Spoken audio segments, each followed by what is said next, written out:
to use a lot of different types of cameras and different inputs, outputs.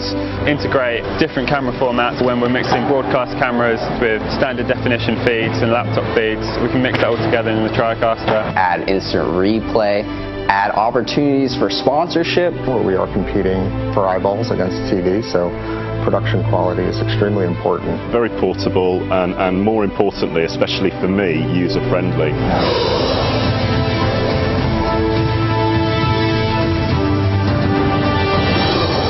To have replay, to have graphics, to make it look like a television quality broadcast, it's the way sports is supposed to be watched. We've got flexibility with our multi-camera replays, our editable graphics and the multi-camera production. We can have an interview happening inside the front studio, a band recording in the middle studio. We have a green screen that we can do interviews on as well, and it all comes together inside of the TriCaster.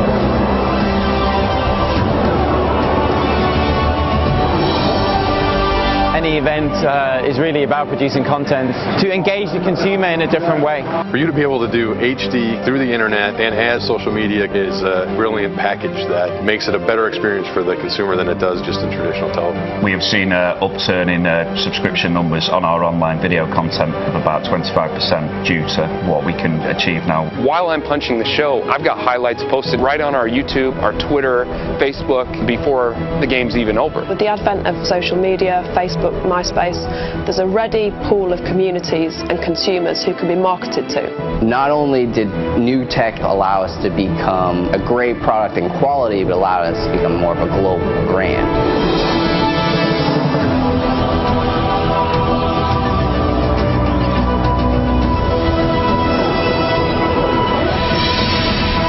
Find your superpowers.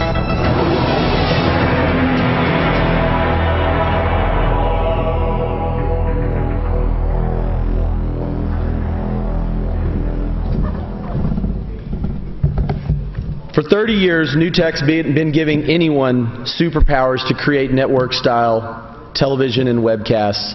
And we're very excited to have you guys here for Broadcast Minds 2014.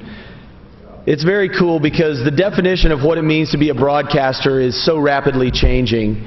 And the panel that we've put together for you today are the big thinkers and innovators that are actually pushing the limit on what that means. So I'd like to start off by introducing our first panelist. Starting in a spare bedroom in her house, Cali Lewis has built a multimedia empire which will soon reside in a multi-million-dollar facility in Dallas, Texas. She's one of the first females in tech broadcasting. She's a correspondent for everyone from CNN, BBC to Fox.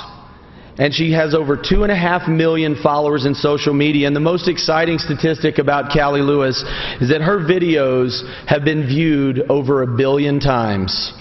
So I'd like to join me in welcoming Cali Lewis.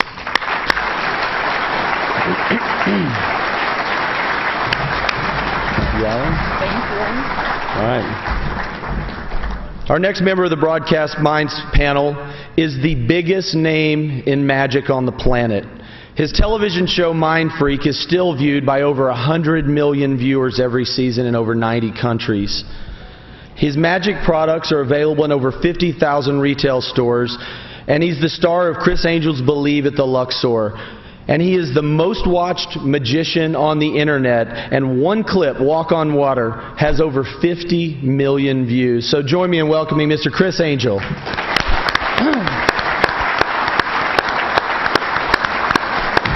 Thanks, man. I appreciate it. All right, our next panelist for Broadcast Minds began his career in stand-up comedy, and his early writing work for Roseanne and Dennis Miller opened the door for him to join the cast of Saturday Night Live, where he was the anchor of the Weekend Update with his trademark line, "Now the Fake News." You can catch him on the Video Podcast Network's Norm Macdonald Live. Help me welcome the incomparable Norm Macdonald. Thanks for coming, man. And now for the moderator. Tom Green is one of the most unpredictable comedians on the earth. He's was the host of the Tom Green Show on MTV, and he's a pioneer of internet television, doing a live daily show from the comfort of his own living room, Tom Green's House Tonight. And he's also the host of the current show on Access TV, Tom Green Live. And recently he's released one of the finest beers to ever come out of Canada, Tom Green Beer, the most consistent branding man in television, Tom Green. Yeah!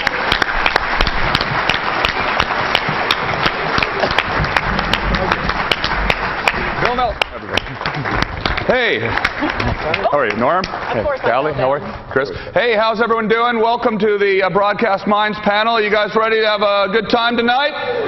Oh, no, it's this morning. It's morning. It's morning now, is it? Oh, my God. We had a good night. The night hasn't ended yet. We've been partying it up all night, right, guys?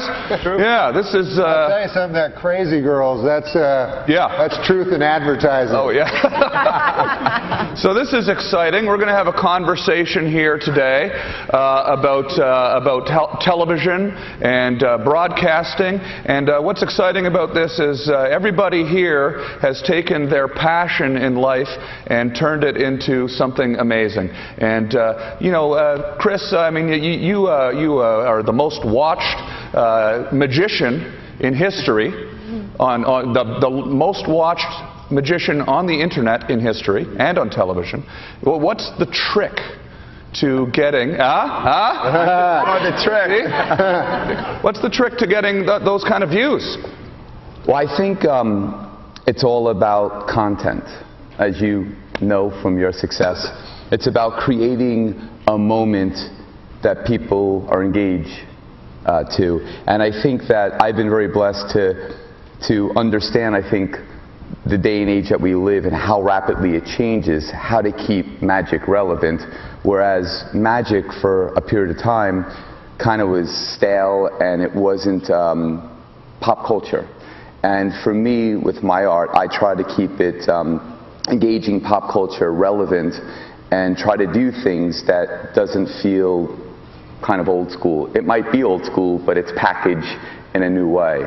And I think you know, with the internet and what's going on with social media, you know, it's got to be something now that people haven't seen or that they want to show. It has to be short, it has to be exciting, and it has to hold the attention of the public, which is very fickle by and large.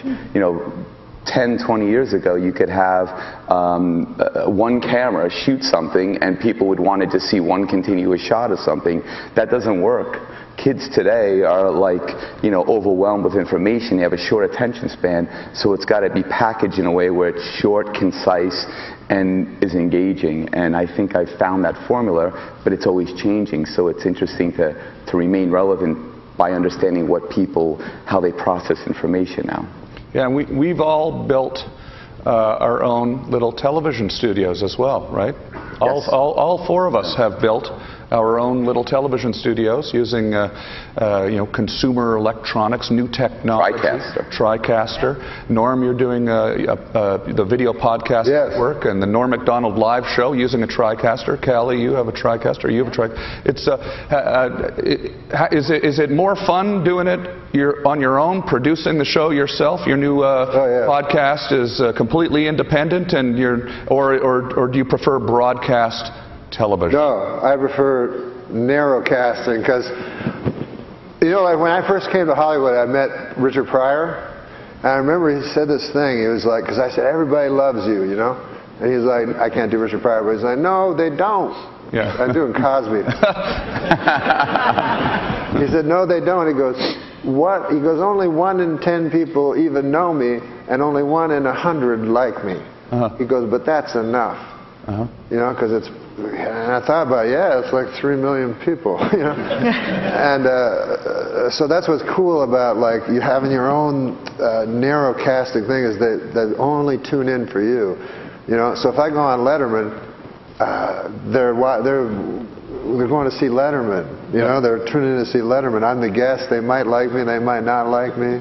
You know? I don't know about that. Everybody likes you, right? Everybody likes you. But when you were, when you were making Saturday Night Live, when you were on Saturday Night Live, there was all this preparation, writers, and all sorts of people involved, executive producers, and now you can just do it all yourself. Is that process more fun and making the show more fun? I like doing everything myself because I'm like you, a stand-up, so we started completely independent, you know, and completely responsible for bombing or doing well, you know? Yeah. And so that's how we start. We grew up in stand-up, so it was funny, you know, what Criss was telling me. I just read a book from when I was a kid called Future Shock by Alvin Toffler, but that's what he talks about. It's an amazing book, but he says, like, in the future, which is now, that people that don't understand technology will become obsolete, and they'll get future shock. Yeah. We're almost there. Yeah, we're there.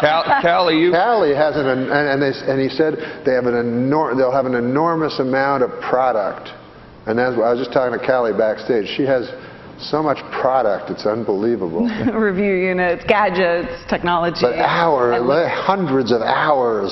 Oh, yeah. I've been doing it for about 8 years. So you've now built a large facility in Dallas. Yeah, as Philip said, we started out really in a bedroom in a house, like a lot of YouTubers or online content people. But we've been able to grow over the years. First, we went into a 4,000 square foot studio that we leased. Now we've bought a building that we can really customize, make it state-of-the-art technology. A lot of building. It's geek heaven. Bought a building. That's pretty cool. I know. Yeah. Excited. You've built a whole web streaming facility also, Criss. I created a 60,000 square foot complex which houses a broadcast studio, including fabrication shops to create the content, the props, the scenic design, all the elements, so that I'm kind of a one-stop shop. So any kind of dream I have, I don't have to go to anybody, rely on anybody. And I think that is the future now. And I think, you know, with technology, and specifically for me, the TriCaster, I'm not saying that to, you know, give a blatant plug, but it has been an amazing tool to be able to do everything yourself and look like you spent millions of dollars. In my case, unfortunately, I did. But you don't have to. That's the point. Yeah, one man can do it, or you can have a team that can, you know, make it even better with just that one box, which is brilliant. Yeah. So my kid, when I was a kid, I wanted to be a sports guy. Grew up in Canada with you. I wanted to be a sportscaster, do hockey. But you know what my kid does? He's only 10. He does a podcast. Nobody listens to it.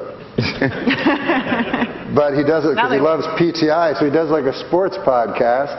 And he'll have that, you know, that Malcolm Gladwell thing where if you do 100,000 hours, you're an expert. He's doing like, you know, 20 hours a week. Like nobody's listening to it. But he's getting better and better. Like, it's amazing. I would have loved that when I was a kid. Wouldn't you have loved that? Oh, yeah, absolutely, yeah. Who are some of the guests that you have coming up in the new season of Norm Macdonald Live? Oh, we got the great Fred Willard. We got Larry King. We got Ray Romano, the great Ray Romano. Hey, we had Mickey Rooney booked, but...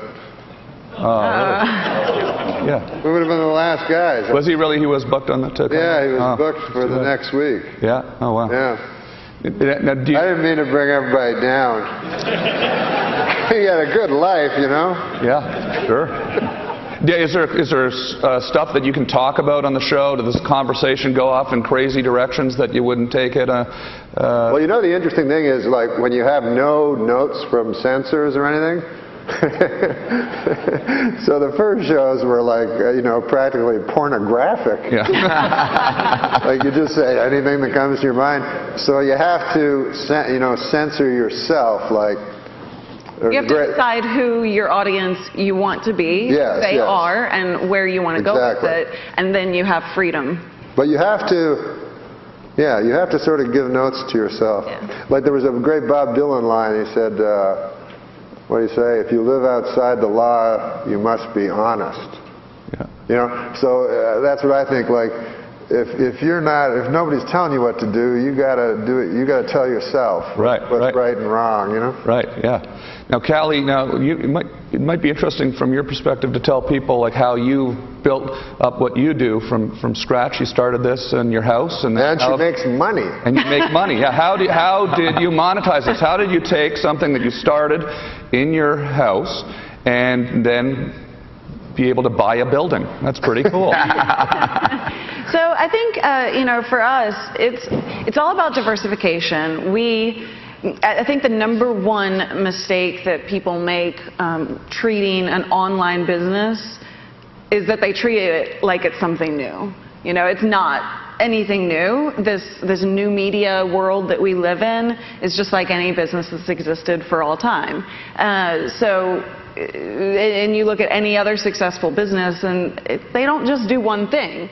We don't just focus on advertising for the TV show that we do. We turn to our community. We use a service called Patreon, and I don't know how many viewers are out here right now, but we have so many people who are willing to support the show on a monthly basis just because they love what we do. They get the show for free, and they will always get it for free, but they continue to just give us money because they love it. And they want to be part of the family. Patreon? Patreon, exactly. And then we also focus on different things like product sales. We test things constantly. You may, as watching outside, you may not notice that we're testing things, but we're constantly testing different ideas and methods and seeing what works and what doesn't. For example, we released this Kickstarter project for what we call bad parking cards. It's, how when you go in a parking lot and people, thank you, people are parked in the middle of the line, taking up 2 spots, and it frustrates the heck out of you, right? And you want to get your anger out, and you want to slash their tires, but that would send you to jail. So we created these 9 different designs of cards that are just goofy and fun. Get your anger out. You just put it on their windshield and go, right? Sounds like a Larry David episode. Curb Your Enthusiasm. Yeah. So we tested the market with a Kickstarter project.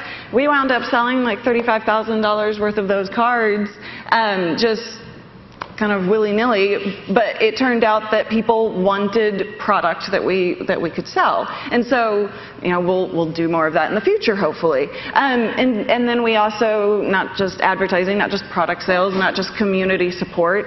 We work with companies like here at NAB. And John P. and I were co-hosting the Panasonic live stream event that they were putting on. So we work with companies in that regard, and we do a lot of different things. But the point is that we don't limit ourselves to what new media should be, because it's new. There are no rules, right?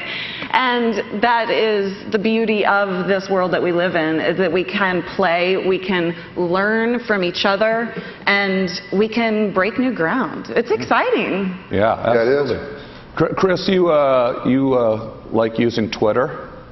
I do use Twitter. Norm, you like using Twitter? I use it all wrong, but we all enjoy using Twitter. Now, how do you use social media to complement what you're doing in the mainstream? Well, I think you have to have a kind of a synergistic approach between television, social media, and obviously your typical and traditional kind of marketing, at least for me to be effective in new products. I have about 2,000 products that I have out. I don't license my name. And so I utilize Twitter to support. I had a television series on last year called Believe on Spike. I had a 30-second commercial that I built into my contract, which if you ever do a TV show, get time, trade it for money. But it's very valuable because when a show plays in 102 countries, which my show is playing right now, it is a free commercial embedded in the show. So you drive everybody to your website, Twitter is driving people to watch a show, and it all basically feeds off of each other, and you're able to really, do tremendous volume. My ticket sales just, with doing this approach between social media, television, went up 30%, fourth quarter. Because of it, we attribute it, and I think products, by and large, also, reap the benefits of. Because today, they used to say many years ago that it took, X amount of impressions, like 3 impressions or 10 impressions to have it be effective. But I think now, because there's such an oversaturation of information that's, literally, just screaming at you, I think you have to have far more impressions in order to make people remember what you're trying to tell them. And so if it's a product, if it's buying a ticket, so really having a synergistic kind of strategy that employs many different, mediums to get your message out, and when they work harmoniously together, I think is really the most effective way today. Tomorrow it might change. And along those lines of getting, the message out constantly, I think you're absolutely right there. I think one mistake that people make online is being nervous of annoying their followers, right? And so the more you put out there, the more people actually are willing to pay attention to you. And so if you're constantly, sorry guys, but hammering, but not hard sells. But just constantly getting the message out in fun ways, interesting ways. But the more you put out, the more they see, because they're following. How many people are you following on Twitter? 200. Yeah. So when you look, you probably look like 3-4 times a day, maybe. You're not going to see every message, but the more Criss puts out, or Norm puts out, or Tom puts out, the more chances they have of being able to catch your eye when you do wind up. How often do you tweet, Norm? I notice you. I follow you on Twitter. Yeah. You're often tweeting in the middle of the night. Yeah. Do you just wake up sometimes in the middle of the night and just feel the urge to tweet? Yeah. Yeah. Well, you know what I like to do? Because I like tweeting, and then mostly I like reading my fans. A lot of who hate me. I don't know why they're following me, but. But that's what's actually interesting. Like, I remember when I was on Saturday Night Live, Lorne Michaels told me the first year, he goes, people will come up to you in the street and say they like you and you'll think you're popular, but the people that hate you don't come up to you. And I was like, oh. So every time a guy complimented me, I go, oh, that guy probably hates me. But then, it's true. Yeah. Because when you get Twitter, you're like, oh, I see. Yeah. Now some people like me and some people hate my guts. Twitter has given us all so much more access to all of those millions of people that hate us. Yeah. And none of in my case, I'm speaking for myself. None of them have. Like at first, I was worried that they'd come and murder me. Yeah. Right? Yeah. Sure. Yeah. But that's never happened yet. Yeah. It seems like when they break down the barrier between the fans and the performers, the psychopaths. They like that. Yeah. I hope Criss pulls a rabbit out of his hat later. Sometimes out of my ass. But I was going to say, what's interesting, and I think this has been a big misconception, is, like I have approximately 6 million followers between Twitter and Facebook and so that, but the conversion rate, everybody walks around like, I have 6 million followers, 16 million. People buy freaking followers on Twitter. I don't understand just to have the number, but the conversion rate is very, very small. So you can't be like, oh, I have blah, blah, blah amount of people that are following me, and that's going to sell this, or that's going to push, because people become numb more now than a few years ago. No, that's true. I know people that have gotten, when Twitter started, they got TV shows. Because they had 4 million followers, and they go, the TV network goes, oh, 4 million people, we'll watch the guy's show immediately. It doesn't work. I know a headline magician in town that literally buys his Twitter followers. Yeah. I won't say who it is. Wow. But buys his Twitter followers. But the more important number is engagement. It doesn't necessarily matter, because you can buy those Twitter followers and you can do a lot of different things to get numbers. It's more about engagement and how many people are actually responding, retweeting, commenting. How much do you comment back on the replies that you're getting? And those numbers are going to come out. Google Plus, for instance, I know. Okay, if it's the last thing I do, I'm going to get all three of you on Google Plus. I know, I should have done that at the start. What is Google Plus? I'm serious, actually. No, I'm really serious. What is Google Plus? Only the second largest social network out there, you know. And Google's social network. So, you know, if you're wondering why it's important, consider the fact that Google owns search. And when you put stuff out, it's all tied in together. Anyway, so they just released their view count. So when you go on to, you know, my profile, I've got 2 million followers. How many views do I have, John? 110 million views. Are you looking for a job by any chance? Right. I'll have you come work with me. But that view count tells you how much engagement I'm getting, right? It's not the highest number out there. Actually, my co-host John P. has more engagement than I do. But that number is so important for the future of what we do here in new media, I believe. Criss, you have this huge global brand, and then you do Loyal Saturdays. Are you still doing that? I haven't had the opportunity because I've been working on television projects, which takes a bit of. You choose to sometimes do a streaming. I do. TV show from your studio, which is very fun. And when I initially set up my studio, I was so excited about the opportunity to broadcast whatever I wanted to. I would broadcast 2 shows every day. With other people, I wasn't even the talent on there. I just gave other people the opportunity, you know, to do their thing.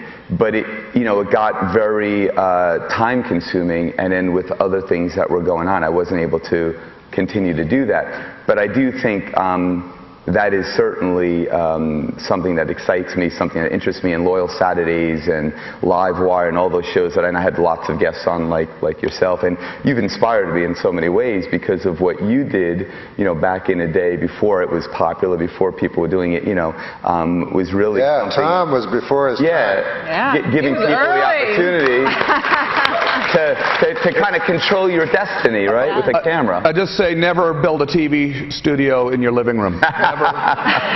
Never do it. Do it in a park or something before you do that. But don't you find also being before your time, like you always are, doesn't pay a lot? Yeah. The pioneers leave with the arrows in their back. Where'd that come from? That sounds painful. I don't know. I just made that up. No, somebody told me that once. No. Sounds like the cert. But do you ever worry you're going to say something? You know, when you have this established brand, and then you go on and you have this sort of free-form show. You ever worry you're going to say something that might get you in trouble, or? Well, I mean, yeah, my manager sometimes. Can you pull that down? You know, because it could hurt your brand. You know, especially with a brand that is in a lot of households. To kids and stuff like that. But, you know, I look at it as I want a way to express myself and not be censored and be able to do what I do, because in the past I've, you know, had some issues and they were public. So now I just try to take that and keep that in a forum that allows me to do that, but sometimes you got to kind of censor yourself, as you talked about earlier. Yeah. And I think that's the key. It's to find that balance between, you know, maintaining a creative outlet that entices you and excites you, yet keeping it within reason and kind of making it applicable for most viewers. Censor yourself, but also allow people to get to know the real you, which is what, you know, you're doing. You don't want to know the real me. I levitate at home and spin my head around. So Norm, how do you? Let's talk about the technology for some of the technology you guys are using the actual equipment, and then after that we can actually open it up for some questions. We can take some questions from the audience. But like, what equipment are we using here? We're using TriCasters, cameras, right? We're using cameras. And the cameras give you the picture. Yeah. Well, what's great about the new microphones, the sound goes through the microphone. Oh wait, you're supposed down to have the microphone? wire into the TriCaster. What's great about the new TriCaster, and again, it's not a plug, but well, you have the new 8000. well, yeah, and what's amazing about it is that the past TriCaster, I would have to set up 2 cameras for every position I wanted, to have a close-up shot and then to do a wide shot. And now you can literally zoom in. It has a tracking device on the thing, and it's amazing to be able to do that, because now you need half the cameras to get all the shots that you need with a green screen, So it's an amazing leap for the TriCaster, and so again, it's just amazing how that particular unit, probably 10, 15 years ago, would have cost $500,000. Yeah. And now it's affordable, and you can really do stuff that is beautiful quality and gives you so many opportunities. Your imagination is the limit. But cameras with wires, cables, microphones, lavalier, XLR connectors. Yes. Sometimes, yes. I did a stand-up special, and like I did the other times I've done stand-up specials, the networks do it, And I always hate them, so they'll have like a crane shot, like swooping down, and that's their big thing. They want to do a crane shuttle. And it's just me. Doesn't distract the audience at all with the crane. Yeah, so you're trying to do a joke, and a crane's coming at you. All they're paying attention to is the crane. So I said, I don't want to do it. Like, I want to do it in a small club. I want to do it my own way. So anyway, I just did it with digital cameras and did like 2 shows, and it was awesome. And then I did 3 cameras, I did 2 shows, so I did 3 cameras here, and then in the second show I used the 3 cameras elsewhere. Yeah. So it looks like 6 cameras. Yeah. So, but it was so fun, and you edit it exactly the way you want it, Yeah. And because I don't shoot the audience when I do it. And whenever I've done a stand-up special, they always shoot the audience. So if you talk about a Chinese guy, they cut to a Chinese guy. And so I like doing it just my own way, and it was like so fun, especially with stand-up, because you know how stand-up, you're very protective of it. You don't want them to mess it up. And I always thought when I saw a stand-up special, anybody's stand-up special, even when I was a kid, like George Carlin, they'd show the stand-up special, and then there'd be 200 names on the credits. And it's just a guy on stage. Yeah. It's like, I'm sure, I don't know what those 200 people were doing, but so my next special is just going to have 1 credit. Yeah, take it back. Okay, well, let's open up the floor to some questions. There is a microphone right there. If you have a question, why don't you go stand by the microphone, and we will field some questions from our audience. And the microphone is right over there. This gentleman here. What's your name, sir, and what is your question? Good morning, everybody. My name is Carmelo. I'm working for the government in Belgium. The question for You're from Belgium? From Belgium. Belgium, nice. We've got a very nice stand over there if you want to see. And Belgian chocolate tonight. Okay, bonjour, monsieur. So, I'm a technician. Bonjour, monsieur. Yeah, bonjour. Yeah, bonjour. Whatever. Je parle français un petit peu. No, Belgium, they speak French. They speak French? Yeah, we speak 4 languages, my dear. Oh, okay, now you're showing Small off. country, too many languages. So from a technical point of view, I want to get your answer on that. What's the technology which today does not exist that you would love to leverage in your own businesses? I know it's a tricky question. Time travel.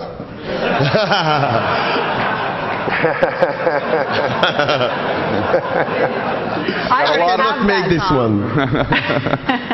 We all have time travel forward. Yeah. Yes, that's.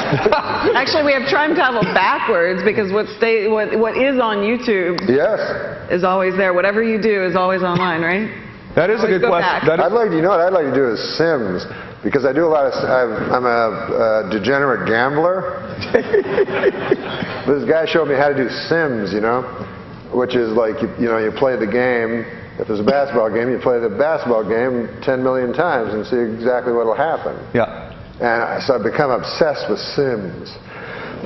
And then this other guy told me, I'm so into Sims.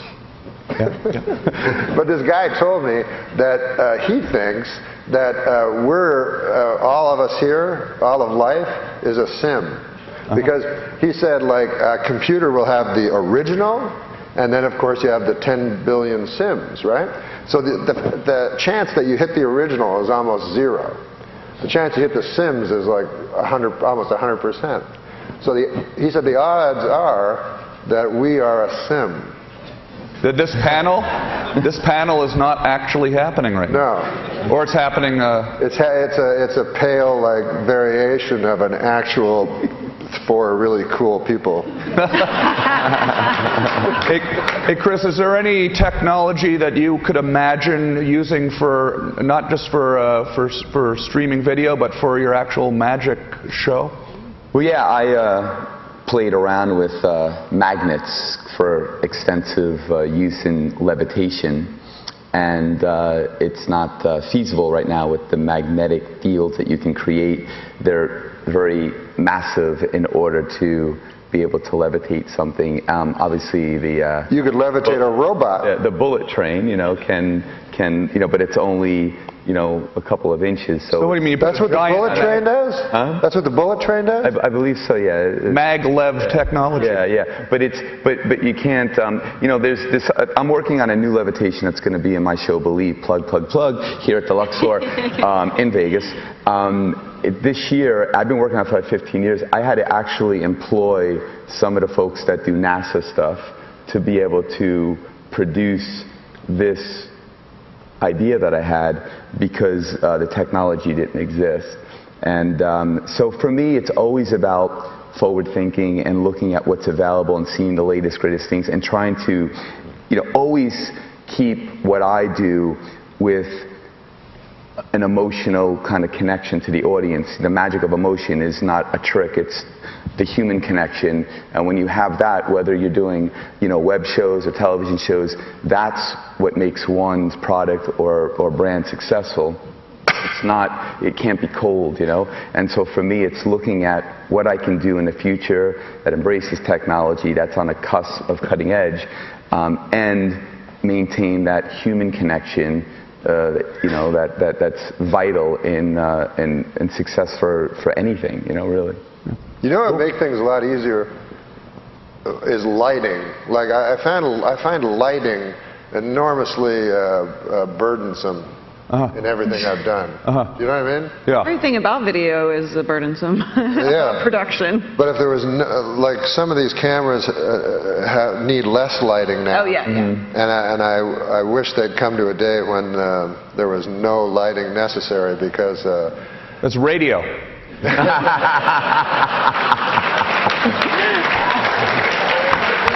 Okay, let's take another question here. Thank you so much. Thank you very much. And if you want to ask a question, just get in line and get a few people in line so we can keep it moving. What's your name, sir? And where are you from? And what's your question? Derek Ross, originally from Vancouver. Nice. Cali and Criss, Cali, you mentioned the business, the cards you were selling. Criss, you mentioned keeping the 60 seconds in your spot. Any other quick hits on things you've come across, maybe things you didn't think was going to work, but worked great in your content? Oh, yeah, go ahead. I was just going to say, anytime I would try to make something that I thought people would like, it never worked. It was those demonstrations, like, I don't know if anybody saw me cut two people in the park and then switch their bodies. I did that, and then next thing I know, in a few months, it's number 18, the most watched YouTube clip, 20 million views, like that. I would say just to be true to yourself, and don't, it's like the song that's a hit usually took 15 minutes to write as opposed to 2 weeks to write. Okay. So, like, what happened to you as well. So I would say just to be creative, and try different things and spend little money trying things, because, there's a lot of shows in this town that spend a shitload of money. I could say that? Yeah. on a bad idea, which will never make it a good idea. So you can't buy creativity. And there's so many people out there that have such successful clips because they didn't have money and it forced them to be creative. So money's not the answer. It's being creative and thinking about unique ways, angles, and being strategic about how you can do something that is effective in a very saturated world that we live in. And listening to your audience and paying attention to what they're asking for. I mean, one or two people that tell you they want this, it may be representative of the larger audience, it may not be, but testing is absolutely key. I was not sure that the business cards, the bad barking cards, would work at all. I was like, I don't think anybody's going to buy these things. But you know, we're very risk adverse in our business. We don't take risks that we can't come back from. And so when we test small. We test with a lot of thought. The Patreon stuff, we didn't know if anybody would want to pay or if we would have like $1 a month, you know. So you just test these things, you put a lot of thought into it ahead of time, and you make smart decisions, or as smart as you can. Well, I don't know, smart. I had a television program, and I decided to make a viral video. Yeah. So set out to make a viral video. Yes, I did. Okay. So I said, it was called a sports show. It was a comedy sports show, right? So I just went to the basketball court and threw a basketball from full court for like 5 days. Yeah. So you got it in. Yeah, one swooshed, right? And then I told the people on the show, I said, hey, let's make this video viral, you know? And it's me throwing a full court basket. Anyways, 600 views. Congratulations. So that's what she said. That's what they're saying. Like you can't. Well, you know, maybe it just hasn't caught on yet. It could explode tomorrow. You know. It could. Yeah. Okay, here we have another. We have a guy over there. Oh, going. Oh yeah. Oh, you want him to ask? You prefer him? What? Being polite. Oh, they have Mike over there too. Look at that. Oh, there's a guy. This is the guy over there too. Yeah. Yeah. Okay. Good. It's technology. Okay, you go ahead then. Yeah. Hey, I'm Nick from Arizona. I was just wondering if you had any tricks or advice to procuring talent, guest talent, like you went from interviewing people on the street to being able to interview celebrities, and any tricks to bump up? He just interviewed Dan Rather, by the way. Yeah. Yeah. Very nice. Yeah. Well, it's you know, Norm knows. I tweet them. Yeah. Okay. Yeah. How did you get Ray Romano to come do your new show? Him? Yeah. Well, you know what I do? I don't tweet them. I just go like, hey, man, Ray Romano would be cool to have on the show. And then it says, @Ray Romano. So then they send that all to Ray Romano. They go, oh, why don't you come on the show, Norm show, and stuff like that. Ah, that's a good idea. I tried that with Arnold Schwarzenegger. It didn't work. Tom, how do you get, because you have some amazing guests, how do you procure those guests? Well, when I started doing my internet show, you know, it was a few years ago, there wasn't as many podcasts and things, and I reached out to people that I was just a huge fan of, and at the time there wasn't as much competition to get people, and people like Norm would come do my show all the time, and eventually we... One time I went on Tom's show. I did the Tonight Show. Remember that? Uh-huh. I did the Tonight Show, which was taped at 5:30, and his show was live at 9. So I did the Tonight Show with the band Pitbull. Remember? Yeah, hell yeah. And then I took the band Pitbull, went over to Tom's house, did his show, which went on before the Tonight Show. Yeah, we scooped him. So basically, Norm brings my guests. But you know, don't be afraid to ask people, and you know, if you're, you know, people like talking about themselves. Yeah, absolutely. Look at us, we're all up here. All right, now your turn. Thank you for your question. What's your name? And I'm Ryder Cast. I'm from Ryerson University in Toronto. All right. Yeah. I'm just wondering, you guys have been talking a lot about social media. Ryerson? Yeah. Awesome. RTA program in Ryerson.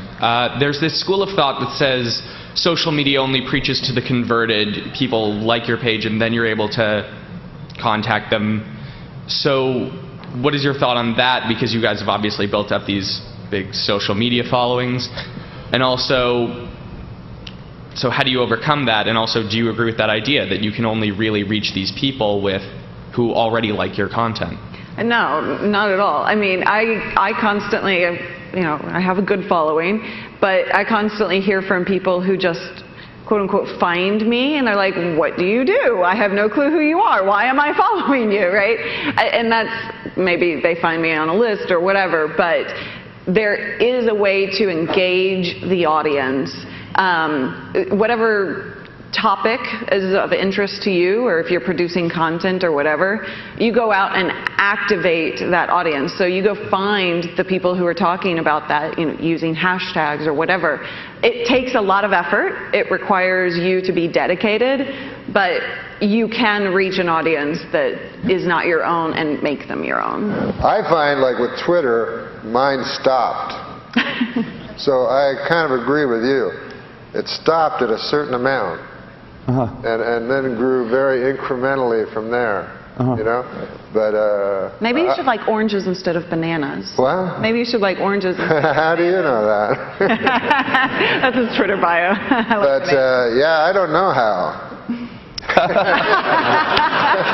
I'm with him. I don't know how the fuck. I'm sorry. No, we're all big boys. Okay, so let's go over here. Thank you for your question, Ryerson. Okay, let's go to this. We'll go back and forth now. Yeah. Hi, I'm Neil Scott from Calgary, Canada. Hey, everybody's from Canada. I'm feeling left out. The Canadians out here. Okay, my question is prompted by what Cali said earlier about content that you put out there stays on the internet forever.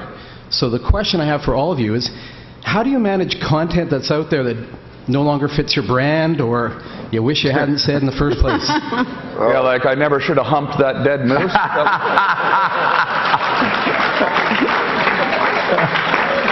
Not a day that goes by that I don't think about this question.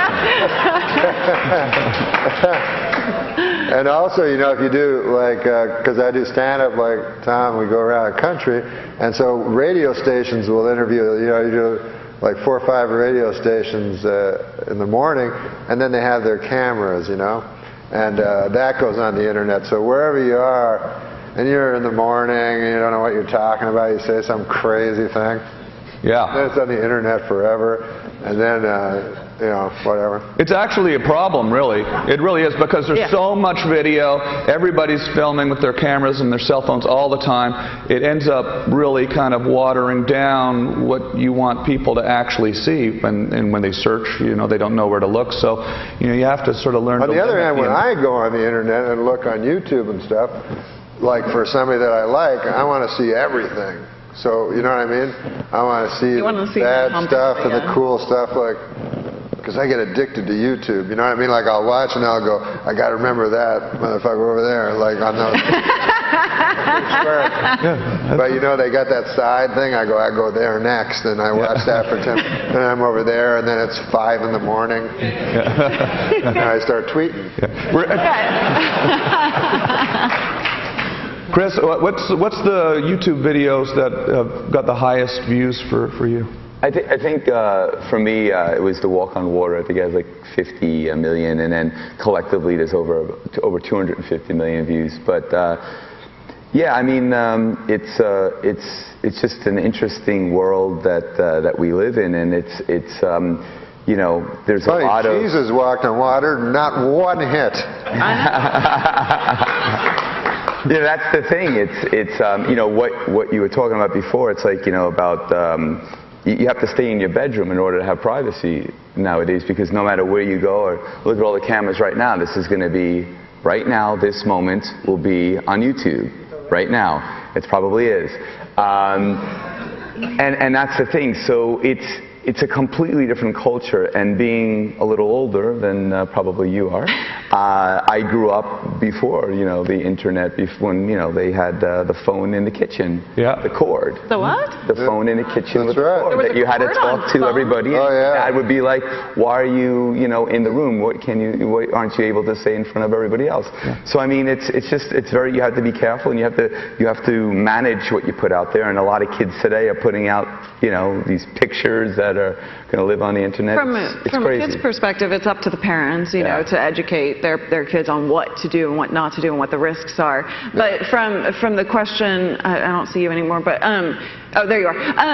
So your question, the only thing you can do is really focus SEO on your content that you want to push up, right? So that would be where I would say focus your efforts. You can't do anything about what's out there that you can't take down, and then just try and raise what you can from the search results.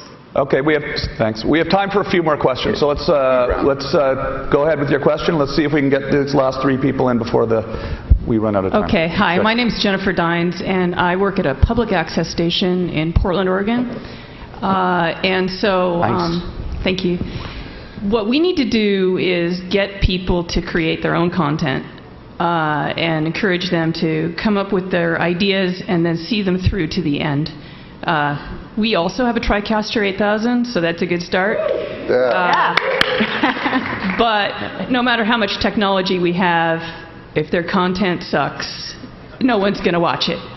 And so I guess my question is, how would you teach a public access class? How would you get people to make their own show and have it be of some substance? Oh, Tom, you could answer that. Well, you know, it's like we've been talking about. You need to start with, something that's interesting. Yeah. You know, it has to be interesting. That's, you know, it doesn't necessarily have to be funny. It doesn't necessarily, but interesting is always good. I would say start by humping a dead moose. We've already done that.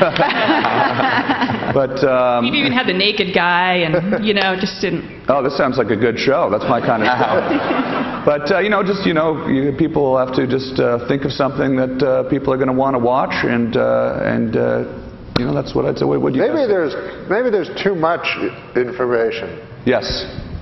Maybe there's too much stuff already. Maybe there's enough. Maybe we can stop. Yeah.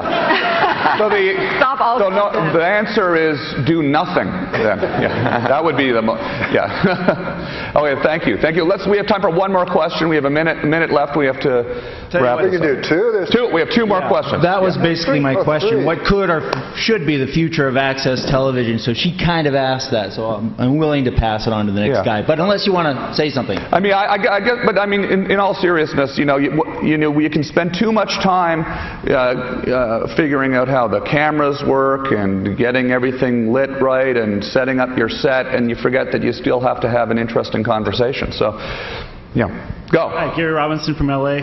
I was wondering how you utilize the live streaming abilities of the TriCaster to interact with the audience, or do you mainly use it for podcasting and post-based stuff? How do you guys... I mean, really, you can use the TriCaster in so many different applications. You know, I've used it to have, you know, to roll in content, to have people participate that are at home on their computer. You know, you can. It's really endless what you can do with that thing. The virtual sets, just so many ways. Pre-tape, live. We do a lot of the same stuff. We bring people in. We actually have our engineer created a Skypezilla where we can bring in 4 different people from 4 different locations via Skype into the TriCaster and then switch between everybody within studio and on Skype. We actually use that to pull in the chat room. So when we do our live shows, we are listening and watching the chat rooms live. So questions that are being brought in, we talk about and answer the questions. And we'll sometimes display that. We actually do a check-in each week to ask people where they're from. So everybody from all around the world, from countries I've never even heard of, will say where they're from, and it's just like bam, bam, bam, bam, bam, bam, bam, bam. It's awesome, but we'll put that on the screen so that people can see us and the chat room at the same time, and that engages the audience a little bit more as well. Your show's live, right, Norm? Yes, it is. I'd like to get what's a virtual set? Virtual set is basically a green screen that you can have. You can create one from scratch, so you can use. No, I understand green screen. Yeah. Then what you did with the news. Yeah. Exactly. Yeah. Okay. Well, we are out of time, but let's take our one last question and then. We cannot do the question. Let's not take your question. You can come ask your question to us right over here personally after the show. Thank you very much, everybody, for being part of the panel. Thank you, Criss Angel, Callie Lewis, Norm MacDonald, and thank you. And make sure you check out Tom Green's show at the Hard Rock, Criss Angel at the Luxor, and everybody else online. Thank you guys. We appreciate you guys being